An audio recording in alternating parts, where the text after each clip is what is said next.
Tuloy-tuloy ang mga ginagawa natin dito sa school. Ang ginagawa natin ngayon ay nagse-set up tayo para dito sa paglalagyan natin ng kesame dito sa stage. Last time kasi naikabit na rin natin yung ceiling dyan sa labas. Paikot nitong pinaka-stage niya dito sa pinaka-tip niya ay may ceiling na yan. Yan. Dito sa gilid, paikot.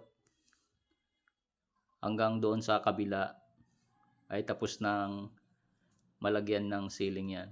Kaya dito sa loob yung ating natitirang kailangan malagyan ng kesame.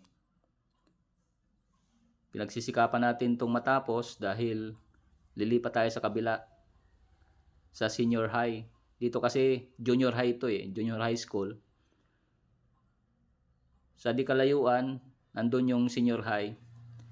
Gagawa rin tayo ng bagong stage doon.